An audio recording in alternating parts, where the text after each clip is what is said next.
a história de Reinaldo e o gol que desafiou a ditadura.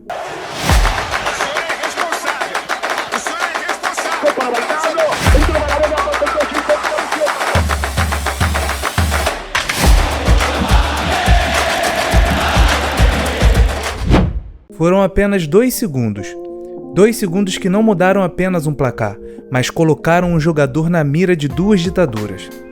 Na Copa do Mundo de 1978, em pleno território controlado por militares, um camisa 9 brasileiro marcou um gol e levantou o punho fechado. Não foi comemoração, foi protesto. Essa é a história de Reinaldo, o maior artilheiro da história do Atlético Mineiro, um gênio do futebol e o homem que marcou um gol contra a ditadura. José Reinaldo de Lima nasceu em 11 de janeiro de 1957, em Ponte Nova, Minas Gerais.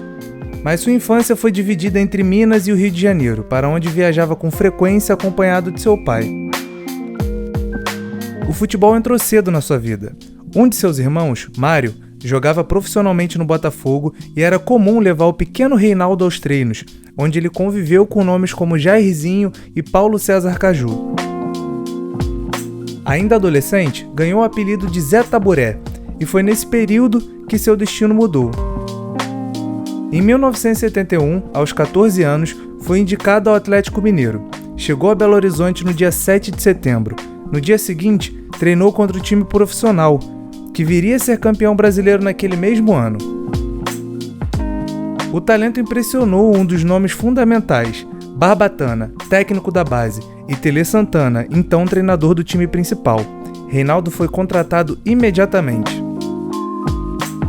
A trajetória nas categorias de base foi fulminante: gols, atuações decisivas, títulos e recordes. Em 72, marcou 32 gols no Campeonato Mineiro Juvenil. Em 73, ainda com 16 anos, já estava entre os profissionais. Mas o corpo começou a cobrar cedo. Ainda naquele ano, Reinaldo passou pela primeira cirurgia no joelho. Pouco depois, pela segunda. Vieram dores crônicas, infiltrações constantes, punções para drenar o inchaço. Ele jogava com dor, treinava com dor, vivia com dor, mas mesmo assim, o talento falava mais alto. Em 75 veio a primeira convocação para a seleção brasileira. Em 76, com tratamento por radioterapia, conseguiu uma sequência maior de jogos e conquistou o Campeonato Mineiro. Mas o auge estava logo ali. O Campeonato Brasileiro de 1977 foi o ano de Reinaldo. O Atlético Mineiro terminou invicto e Reinaldo marcou 28 gols, um recorde absoluto na época. Mas o destino foi cruel. Na final contra o São Paulo, o Atlético perdeu nos pênaltis. Reinaldo não jogou, estava suspenso. A punição foi vista por ele como manobrada politicamente. Naquele período, a Confederação Brasileira de Desportos era comandada por militares, sob a presidência do almirante Heleno Nunes. A partir dali, Reinaldo deixou de ser apenas um craque, passou a ser um incômodo. Reinaldo não escondia suas posições. Inspirado pelos Panteras Negras e pelo protesto de atletas negros nas Olimpíadas de 1968, comemorava gols com o punho cerrado. Não era moda, era mensagem. Em plena ditadura militar, o gesto foi visto como afronta e passou a ser observado de perto. Mesmo assim, o clamor popular falou mais alto. Reinaldo foi convocado para a Copa do Mundo de 1978 na Argentina. Mas antes da viagem, veio o aviso. No Palácio Piratini, o presidente Ernesto Geisel recebeu a delegação brasileira. Ao cumprimentar Reinaldo, foi direto: "Vai jogar bola, garoto. Deixa que política a gente faz." 3 de junho de 1978, Brasil contra a Suécia. Estreia da seleção na Copa. A Suécia abriu o placar. O jogo se encaminhava para o intervalo quando, aos 45 minutos, Toninho Cerezo cruzou. Reinaldo se antecipou ao zagueiro e empurrou para as redes. Gol do Brasil. Naquele instante ele teve que decidir: abaixar a cabeça ou levantar o punho. Foram poucos segundos, mas ele não resistiu. Ergueu o braço direito, punho cerrado. Em um país dominado por militares, em um continente governado pela ditadura. O gesto durou pouco, mas entrou para a história. Após o jogo, veio o recado.